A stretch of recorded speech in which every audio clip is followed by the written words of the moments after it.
Hello and welcome to the Knights of Thanos. This is my review for Star Wars. Solo, a Star Wars story, sorry, not Star Wars. And can you like a film that you didn't want? Yeah, that has happened before. I haven't liked films I haven't wanted. But this is quite high on the list of films that I haven't asked for, but hey ho, we got anyway. And there's going to be a lot of comparing throughout this review with other Star Wars installments. So, first of all, is the film entertaining? Yes, I would say it is entertaining, although it does slow down at certain points throughout the film, but that's mainly in the first act.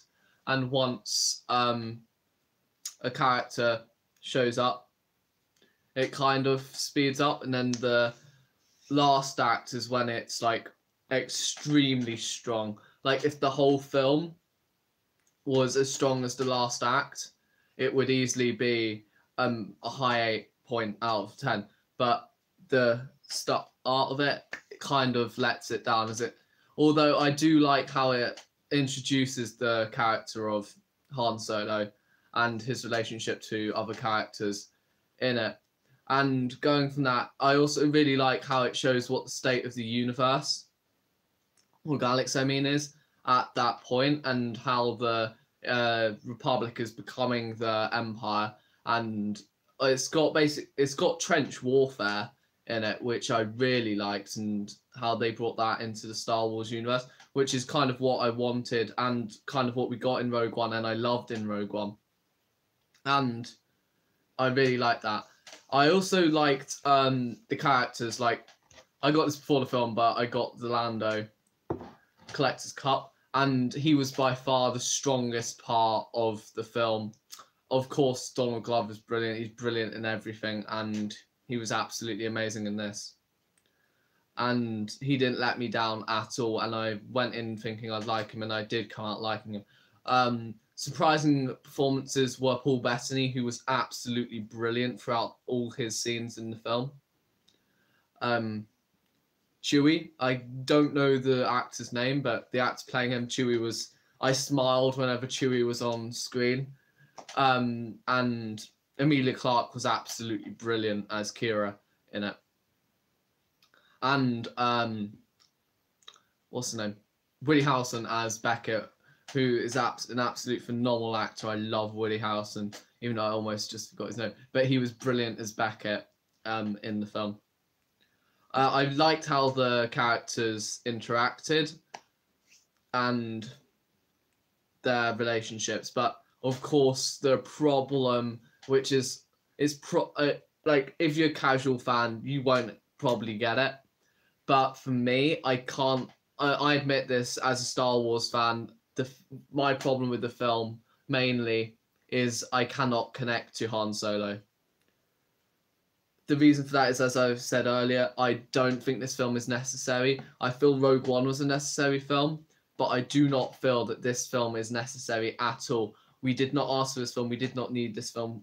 We don't want this film. And they should have just gone straight away into a Lando film, to be honest. But the problem was recasting Han Solo. You could make an argument for recasting Luke, maybe Leia, but out of all the original cast, you cannot recast Harrison Ford, and that is the problem. Although Evan Hike does try and make his own Han Solo, but it kind of isn't as strong as it could have been, and it's the problem of the people of Disney. Not Disney, I mean Lucasfilm, because Lucasfilm, there's a misconception that Disney decides films where it's not. It's Lucasfilm decides which films they make. But yeah, going from that, Lucasfilm decided to make a solo film when they could have just gone into a Kenobi film or into another film like Boba Fett or something like that. And this film could have easily have been an ensemble film with no Han Solo in it, and it would have been, to me, as a Star Wars fan, better. because my problem is with the new Han Solo, as he gets better throughout the film. Like I said, the third act I really liked, and that's when he was better. Like as soon as he meets Chewie in the film, his whole performance comes a lot better, and how he acts off of Chewie, and it made me parts made me smile because it made me remember the original trilogy, and that's what this film, when it's good, it does really well. Is it really echoes threads from the original trilogy? But going from how it echoes, that is a problem with the film because it does not.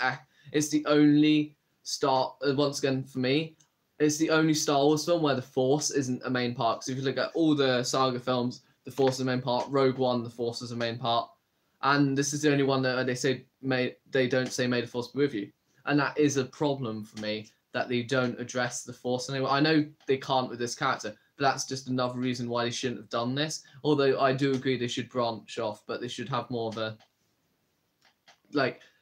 they should be separate but have some connecting thread.